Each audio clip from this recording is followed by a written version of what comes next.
말도 안 되죠. 차량이 더 큰 소렌토가 산타페보다도 연비가 오히려 더 좋다고요? 사륜의 연비가 이륜보다 좋다니 이 부분은 말도 안 되는 부분입니다.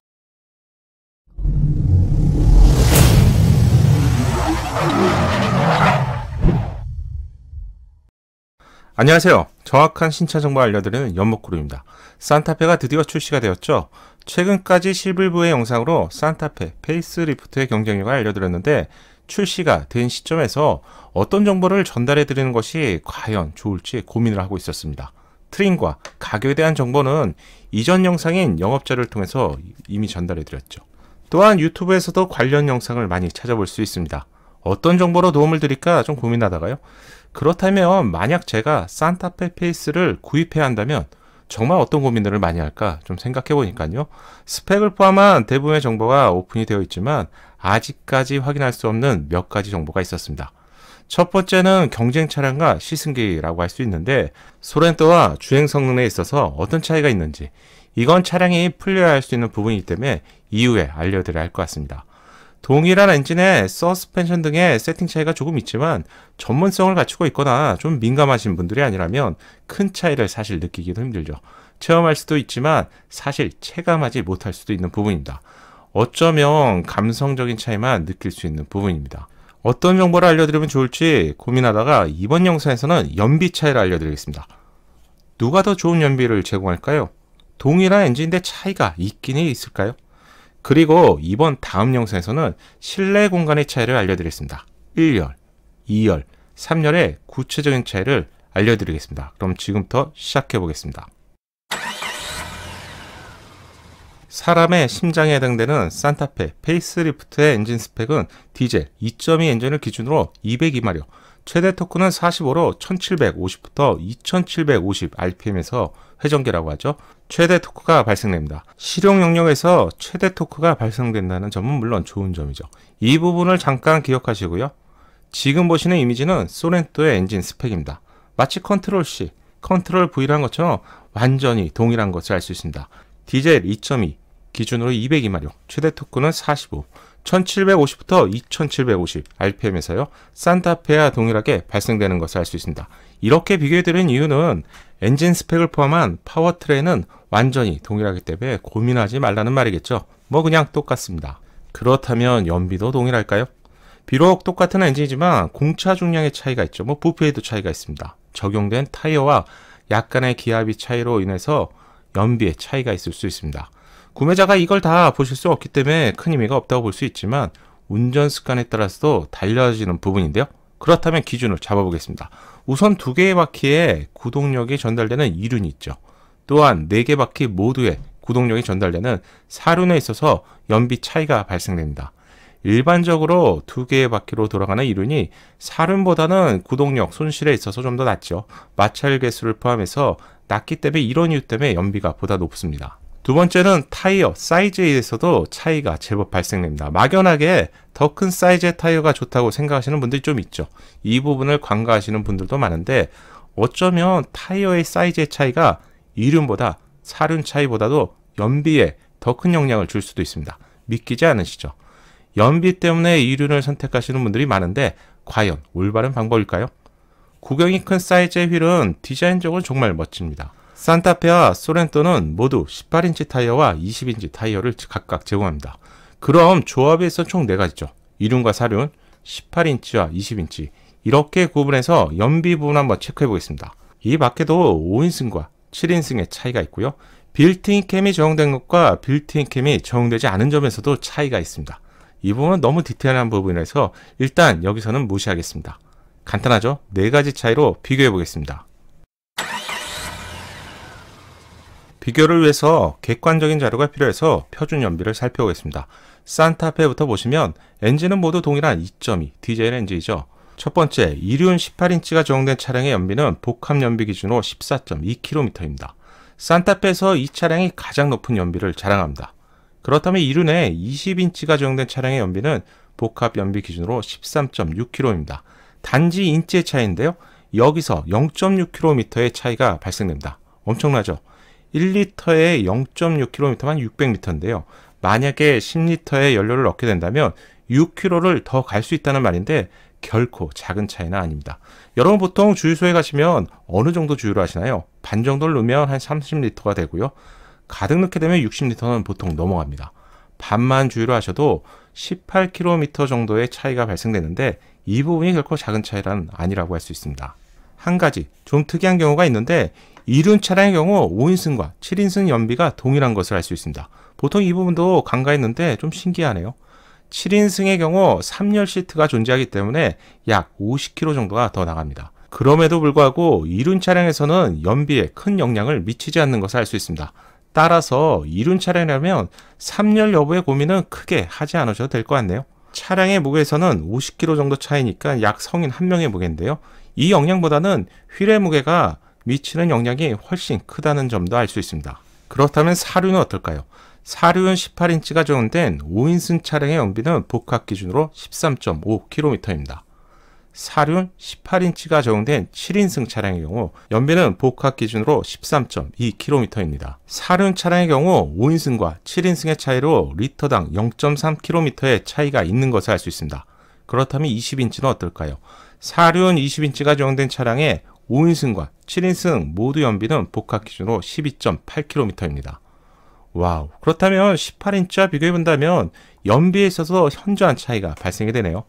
산타페 차량의 연비는 최소와 최대를 비교해보면 12.8km부터 14.2km로 이륜과 사륜, 18인치와 20인치에 따라서 리터당 최대 1.4km의 차이가 발생됩니다. 10리터를 넣게 된다면요, 약 14km를 더 갈 수 있는 큰 차이라고 할 수 있죠. 그렇다면 구체적으로 한번 생각해 볼까요? 산타페 연료 탱크의 용량이 67리터죠. 리터당 1.4km 차이라면 무려 산술식으로 93.8km의 차이가 발생될 수 있습니다.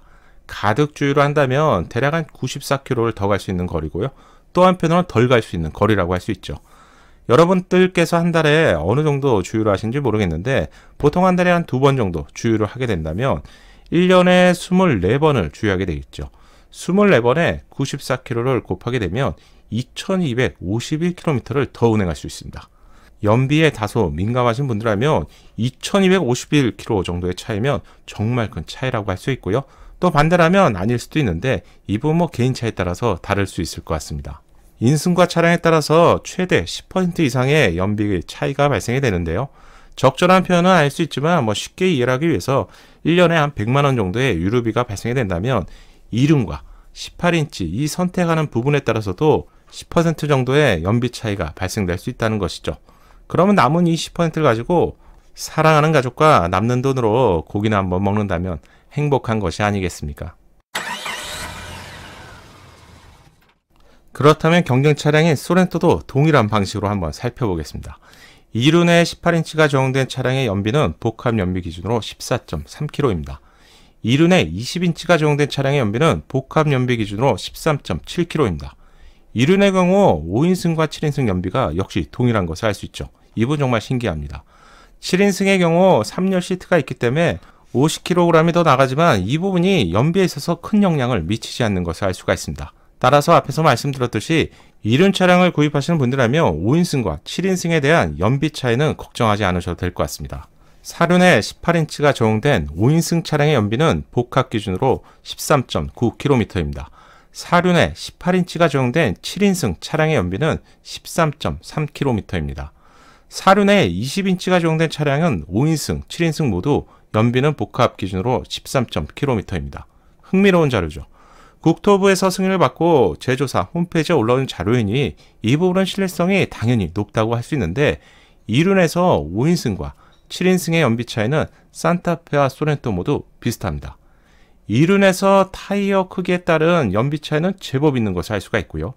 사륜에서 5인승과 7인승 연비 차이는 있는 것을 알 수가 있습니다. 또한 사륜에서 타이어 크기에 따른 연비 차이도 역시 있는 것을 알 수 있습니다. 이렇게 네 가지를 미리 결론 내릴 수 있을 것 같네요. 그렇다면 표를 한번 보실까요? 차이를 알려드리기 위해서 이렇게 자료를 준비했는데 실내의 크기를 포함해서 더 큰 차량의 소렌토가 산타페 페이스리프트보다도 미세하지만 더 좋은 연비를 제공한다? 저는 이 부분을 조사하기 전까지는 생각도 하지 못했던 부분입니다. 새로운 발견이라고 할 수 있죠. 제원도 한번 비교해 볼까요? 산타페의 전장이 4785mm입니다. 소렌토는 4810mm. 당연히 소렌토가 좀 더 크죠. 실내 공간을 나타내는 축구 실내 공간인데요. 이 공간에서도 산타페는 2765mm죠. 소렌토는 2815mm로 소렌토가 휠베이스 부분에서 50mm가 더 큰 차량입니다. 공차 중량에서 차이가 있겠죠. 공차 중량도 비교해 보겠습니다. 기본 모델을 중심으로 비교해 본다면 산타페 5인승 18인치가 1735kg입니다. 소렌토 역시 5인승 18인치 기준의 차량이 1755kg입니다. 약 20kg이 산타페가 더 가벼운 것을 알 수 있습니다. 점점 더 궁금해지는데요. 더 작고 가벼운데 왜 연비에 있어서 소렌토가 더 높은 것일까요? 분명히 플랫폼에 있어서도 동일하다고 했는데 이 부분에 대한 이유에 대해서는 현대차가 구체적으로 설명해줘야 할 것 같습니다. 자, 결론이 나왔습니다. 예상외로 차이가 있네요. 더 크고 무거운 소렌토가 산타페보다 모든 조건에서 미세하지만 연비가 조금 더 높습니다. 여기서 모든 조건이라고 하면 5인승과 7인승에 대한 비교가 있었고요. 18인치 타이어와 20인치 타이어를 비교했을 경우 소렌토가 산타페보다 모든 조건에 있어서 미세하지만 보시는 것처럼 연비가 조금 높습니다. 연비 차이의 범위는 리터당 최소 0.1부터요. 최대 0.4km까지 발생되는 것을 알 수 있습니다. 0.1km, 이 정도면 실용력이라면 무시할 수 있지만 0.4는 좀 다른 의미죠. 혹시 여러분 기억하십니까? 올해 초에 출시가 되었던 신형 소렌토 하이브리드 차량이었죠. 친환경 인증을 받지 못했던 이유가 표에서 보시는 것처럼 15.8km를 만족해야 합니다. 리터당이죠. 하지만 소렌토 하이브리드 연비가 15.3km, 즉 0.5km 때문에 인증을 받지 못했습니다. 소렌토 7인승 사륜의 연비는 13.3km로 만약에 7인승 사륜을 뽑게 된다면 미세하지만 실내 공간까지 더 넓은 소렌토가 연비에 있어서도 더 좋다는 결론을 내릴 수 있습니다. 사륜만으로 본다면 소렌토 5인승 18인치의 연비가 13.9km나 되고요. 거의 14km에 가깝게 연비를 제공하지만 산타페 2륜 18인치와 리터당 차이는 겨우 0.3km만 발생됩니다. 이번 영상은 노가다를 좀 많이 했는데 결론 한번 내려보겠습니다. 더 크고 더 무거운 소렌토가 산타페보다 정부공인 표준 연비에서 미세하지만 좋은 연비를 제공합니다. 잘 알려진 것처럼 2륜과 4륜의 연비 차이는 분명히 존재하죠. 하지만 18인치와 20인치 타이어 사이즈에 따라서도 연비가 크게 발생되는 것을 알 수 있습니다. 모든 조건은 아니겠지만 2륜과 4륜의 연비 차이보다도 어쩌면 18인치와 20인치의 연비 차이가 더욱 클 수도 있다고 가정할 수 있습니다. 산타페 페이스리프트가 출시가 되면서 첫 번째 비교 영상으로 연비 부분을 세부적으로 알려드렸습니다. 저는 이유의 결과라고 얘기하고 싶은데요. 다음 영상에서는 1열, 2열, 3열 실내 공간을 정밀 분석해 보겠습니다. 비슷한 가격대라면 더 넓은 공간을 원하는 것은 어찌 보면 당연한 것이죠. 동일한 3세대 플랫폼이 적용된 두 차량의 실내 공간은 정말 차이가 있을까요? 이 부분을 세부적으로 알려드리겠습니다. 신차 정보를 가장 빠르고 정확하게 얻는 방법 아시죠? 새롭게 출시될 신차 소식이 궁금하다면 구독과 알림 설정을 부탁드리고요. 알림 설정하셔야 기다리지 않고 자동으로 받아볼 수 있습니다. 다음 영상도 도움이 될 수 있게